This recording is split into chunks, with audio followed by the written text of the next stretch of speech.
Labas rytas susirinkusiai, labas rytas mėlyjei. Mes skirtingai nuo Lietuvos politologų, kuriem rūpi vienintelė tema, kaip įveikti korupciją Ukrainoje, kurio Ukrainos oligarcho partija svarbesnė, mes bandysim sugrąžinti į žemišką Lietuvą ir dar kartą kalbėti apie pilietinę iniciatyvą, surinkti 50 000 parašų, kad įstatymas vėl svarstytų 2015 m. lapkričio 26 d. skubos tvarka priimta įstatymą dėl užsieniečių teisinės padėties įstatymo pakeitimo panaikinimo, sakykime paprastai. Ir matant pirmąją oponentų reakciją tai yra valdžios reakcija, tai yra, aišku, valdžia oponuoja šitam dalykui. Noriu pasakyti paprastą tiesą. Tikėjausi dalykiškesnių argumentų, tikėjausi rimtesnio pasiruošimo, nesgi mes viską atvirai deklaravome. Ką darysime? Seniai Seimą perspėję buvome su gerbiamu Seimo nariu Audriu Naku, kurį atsiprašau, užmiršau pristatyti. Nieko. Tai visi viską žinojo. Aš taip pasakyčiau, tokia silpna valdžia Lietuvos, tokie silpni argumentai, kad aš vis tik nesitikėjau. Svarbu yra tik tai, kad šį kartą paradui vadovauja LRT. Kiti transliuotojai kaip saldofonai, šitaip senais laikais būdavo priimamos komandos, viens prie vieno transliuoja tą žinią ir nieko daugiau. Šiek tiek variacijų. Variacijos vienintelė tema, kaip čia šitos spaudos konferencijos vyksta mūsų Seime. Man labai priminė sausio 24 LRT savaitės televizijos laida, Nemira Pumprickaitė, tos laidos veidas. Man labai priminė, kai po Lietuvos persitvarkymo sąjūdžio iniciatyvinės grupės išrinkimo gūdžiais 89 metų birželio 3 laikais kompartijos organas Tiesa daugmaž atspindėjo įvykį teisingai. Tačiau visą purvą išpylė vakarinės naujienos. Irena Tiškutė pasirašė šitą straipsnį. Ir mes su Sauliumi Lapieniu nuėjome pas ją ir diskutavome. Tais gūdžiais tarybiniais, beviltiškais laikais buvo galimybė nueiti į spaudos rūmus ir Laisvės prospekte ir kalbėtis su žurnalistu pasirašiusiu. Nemira, ar nenorėtum ateiti į spaudos konferenciją? Aš štai čia pakalbėti. Kol kas Audrius Aurisevičius tave saugo. Aš buvau pas jį. Jis pasiūlė kreiptis į žurnalistinę etiką. Aš pasakysiu, kaip mes pasielgėme. Tačiau dabar apie dalykinę pusę. Dalykinė pusė yra tokia. Pavyzdžiui, vasario 9, kai prasidėjo šitą pilietinę akciją, LRT radijo laidos, konkrečiai kalbėsim apie 60 minučių, šią pilietinę iniciatyvą pavadino pabėgėlių perkelimo į Lietuvą įstatymo. Nėra tokio įstatymo, LRT sąmoningai klaidina Lietuvos piliečius. Nėra tokio įstatymo. Yra užsieniečių teisinės padėties įstatymas, kurį lapkričio 26 Lietuvos Seimas pakeitė. Pakeitė taip, kad sukūrė visišką chaosą. Gerbiamas Audriau, apie šį įstatymą dar kartą reikia pakartoti, kad LRT ir visų pirma Nemira Pumprickaitė žinotų, apie ką mes čia kalbame.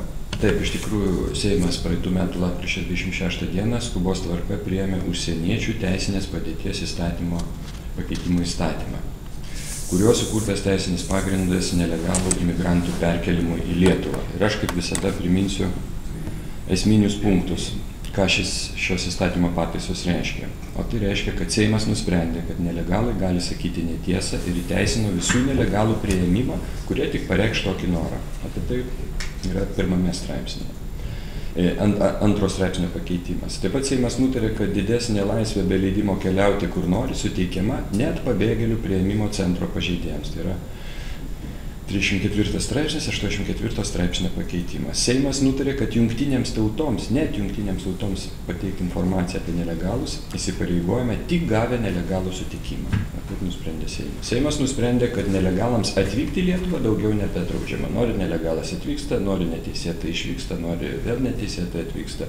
Tai yra 54 straipsnis, 135 straipsnio pakeitimas. Įdomu tai, ką Zigmas užsiminė, kad žiniasklaidoje apie šį įstatymą iš viso nekalbama.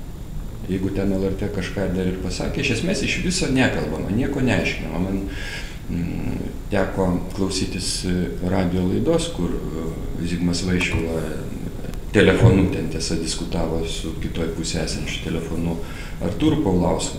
Tai vėlgi Artūras Paulauskas ten kalbėjo visiškai ne apie tai, ką aš dabar pacitavau, ką priėmė Seimas. Kažką aiškino, kažkokias sutartis, kažkokie pabėgėliai ir taip toliau, nieko bendro neturi. Bet štai atėjo gera žinia vasario 15, prieš vasario 16 dieną. Žiniasklaida skelbė, nepriklausoma Lietuvos, kad prezidentė Dalia Grybauskaitė siūlys įstatymo pataisas Europoje kilus pabėgėlių krizei ir kuriomis bus siekiama užtikrinti viešąją tvarką ir saugumą. Šalies vadovė siūlys nustatyti, kad dažnai viešąją tvarką ir įstatymus pažeidinėjantis pabėgėliai rizikuotų būti išsiųsti iš šalies. Taip pat numatoma siūlint griežtesnius reikalavimus šeimų susijungimų ir taip toliau. Taip tariant, prezidentė turbūt suprato klaidą padarytą Seimo ir jos pačios, kadangi pasirašė įstatymą, ir toks pranešimas skambus ir prezidentūros puslapį, ir nepriklausomų žiniasklaidai. Sumaniau pasidomėti, kokias įstatymo pataisas teiks prezidentė ir paprašiau vakar, kad padėjai susisiekti su prezidentūra ir tiesiog paprašytų įstatymo projekto tų pataisų, kad galėtume pasižiūrėti, pasidomėti. Prezidentūros atsakymas buvo toks. Kol kas mes nedetalizuojame, kokias ir kada pataisas prezidentė pateiks. Dar nėra nieko pateikta, jokių pataisų, paaiškino prezidentūroje. Dabar aš noriu pasakyti savo nuomonę. Iš tikrųjų, niekas čia neturėtų turbūt teikti jokių pataisų.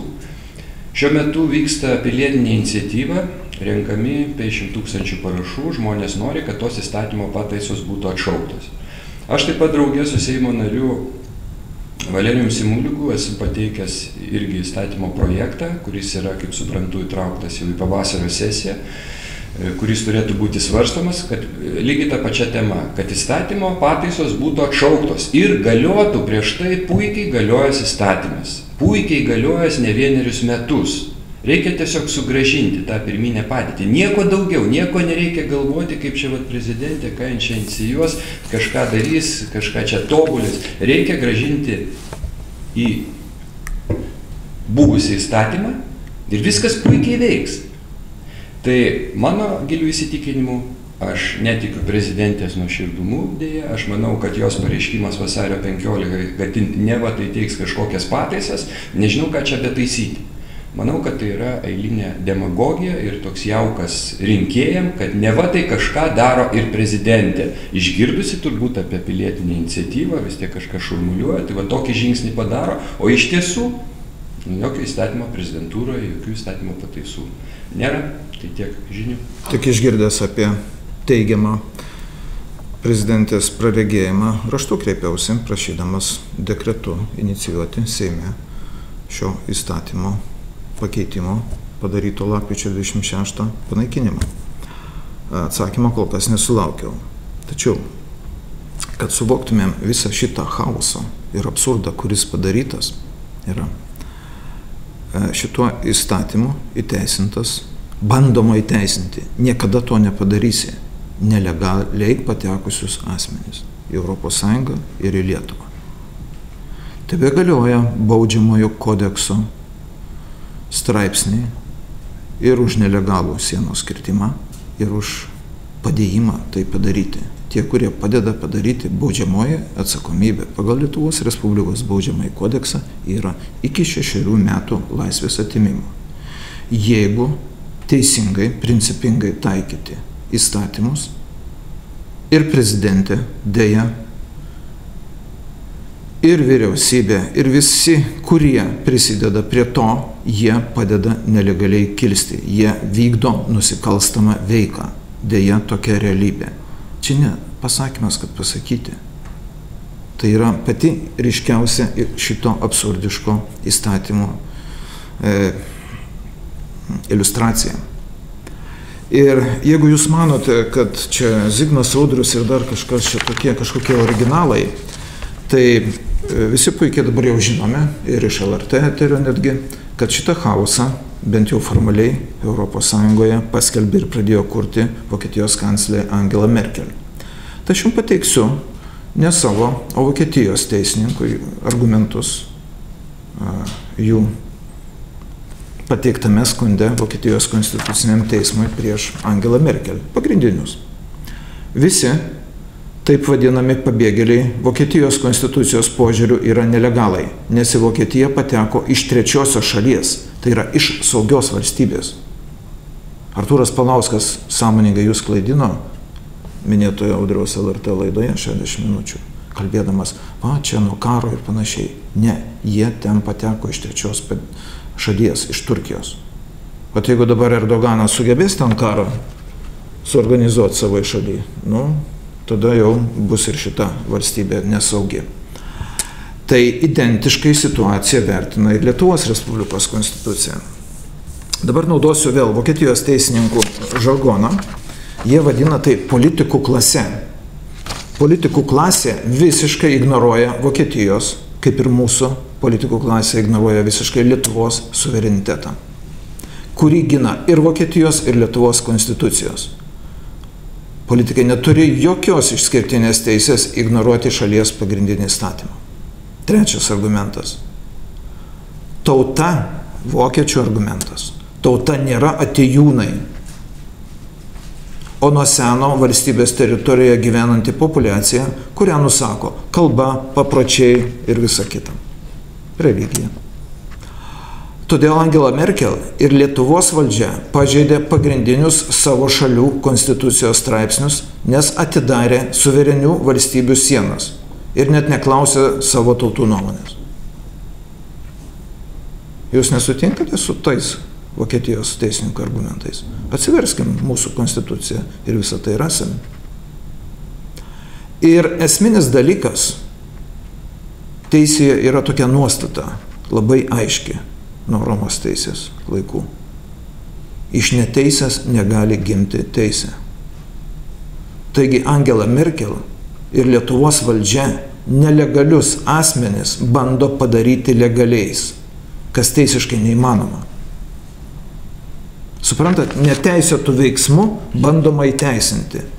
Tai reikėjo pasiųsti po velnių visą baudžiamąjį kodeksą Lietuvos. Pasakyti, galima kirsti.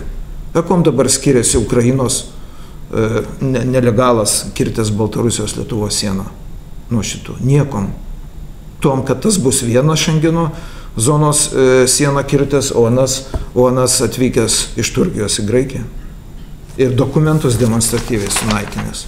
Ir Graikijos policininkas su visa tarptautinė pagalba iškart ant paprasto lapelio užrašęs vardą pavardę pagal jo pareiškimą.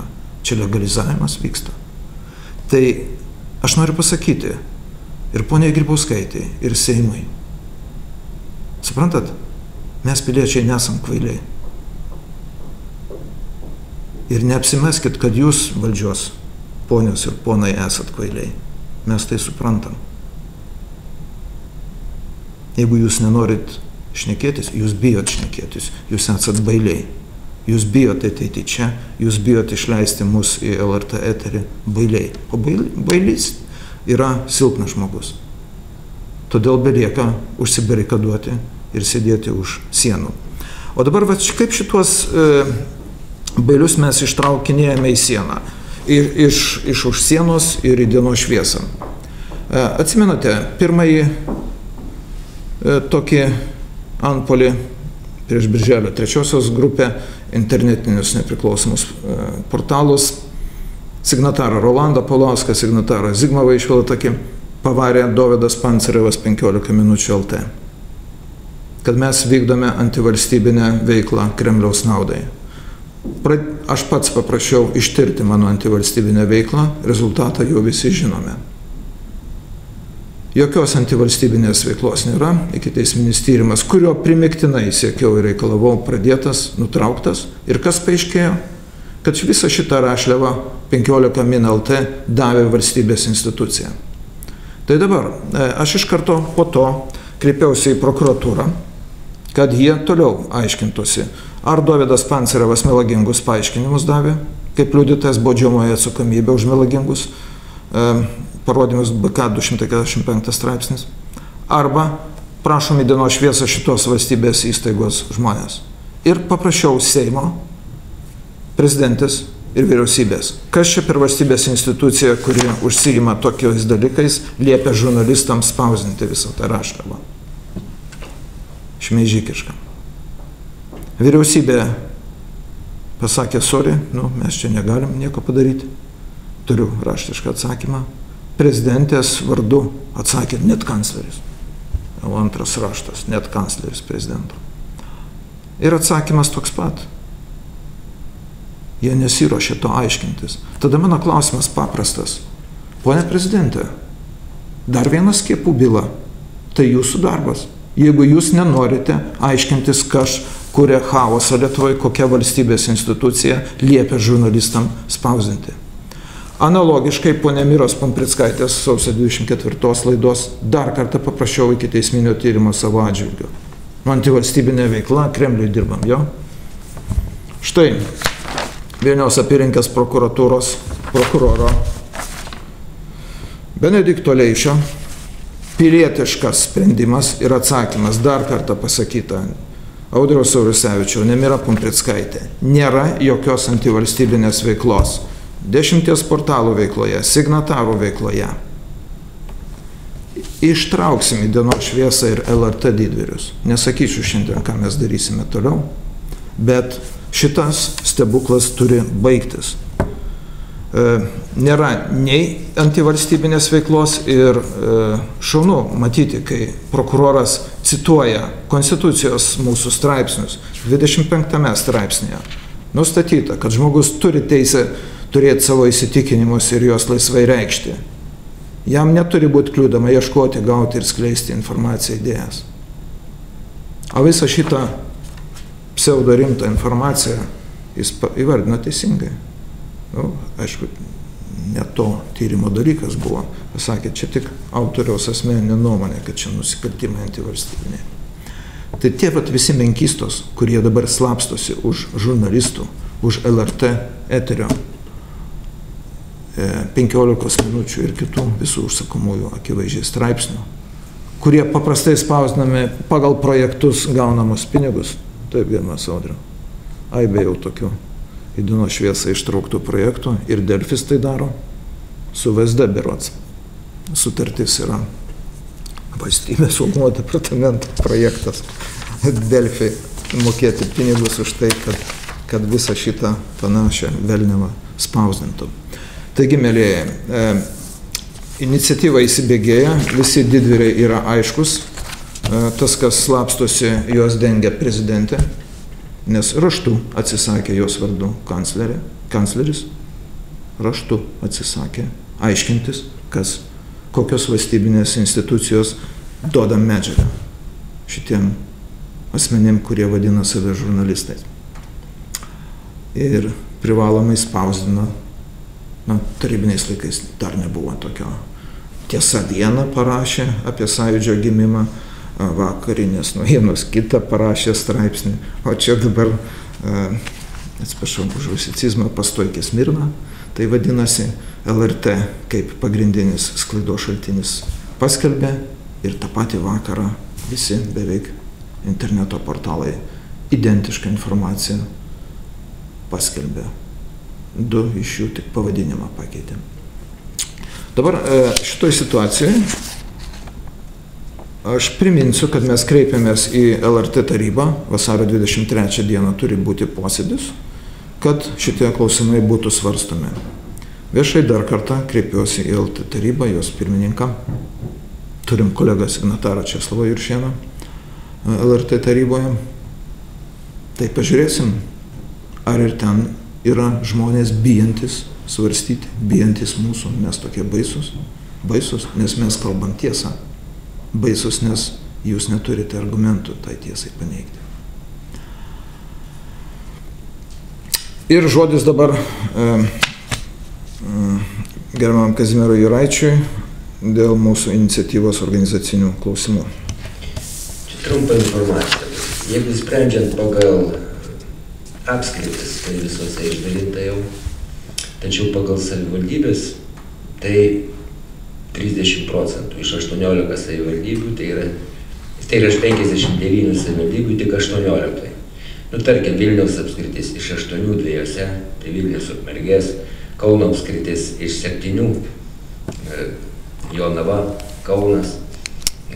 Nevardinsiu visų, bet padengimas dar prastokas, vadinasi, nors pasiekiamumas yra, lapai centruose išdalinti, tačiau aktyvumas iš epicentrų dar mažokas. Lapais išdalinta iš 1893, lapai nebuvo švaistomi, racionaliai dalinami, taip kad žmonės visi tie, kurie dirba, yra atsakingai pasiruošę. Manau, kad čia įsijudės šitas procesas, tačiau nerimą kelia kiti ženklai. Tarkim, skambino paryčiais Aleksas Šepkus iš New Yorko. Kas nežino, tai yra garsiausias juvelyras lietuvis pasaulyje. Sako, siųskite lapą. Kodėl? Sakau, balsuokite su tuo elektroniniu balsavimu. Negalim. Reiškia, aiškintis priežastis, kodėl. Aišku, siūsime lapus, bet čia yra didelis resursas, kurio negalime panaudoti. O kad paskatinti aktyvumą, yra daugiau tokių verslininkai ruošia paskatinamųjų prizų dovanų. Kaip pavyzdį norėjom šiandien paleisti čia, bet ne tas formatas.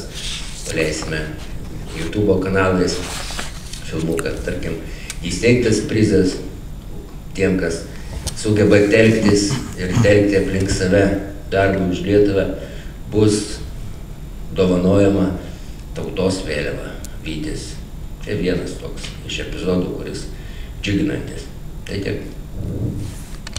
Ačiū, gerbiamas Kazimierai.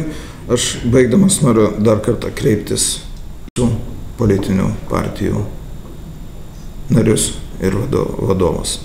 Negi jūs nesuprantate, kad tai nėra nei Audriaus, nei Zigmo, nei dar kažkieno klausimas. Tai yra bendras mūsų visų klausimas. Tame tarpe ir jūsų šeimų, jūsų vaikų klausimas. Jeigu jūs netikite mumis ir jūs iš principo ar iš nežinau kokių paskatų ignoruojate, taip, sakykime, taip yra. Visos kitos partijos, išskyrus Lietuvos pensininkų partija, Respublikonų partija ir Lietuvos liaudės partija. Visi nenori ar bijo paremti šią iniciatyvą. Todėl aš jums dar kartą priminsiu paprastą statistiką. Pagal Europos komisijos oficialią nuomonę per 3 metus 5 milijonai planuojama.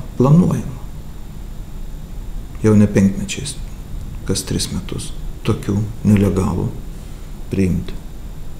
Aš jau nekalbu apie finansinius ir kitus chaoso kūrimo elementus ir pasiekmes. Jeigu jūs nenorite to suprasti, reiškia jūsų požiūris į valstybę toks ir yra. Reiškia šita valstybė jums butaforija, toks klausimas. Jos piliečiai tik tai kartą pabalsuoti kas 4 metus.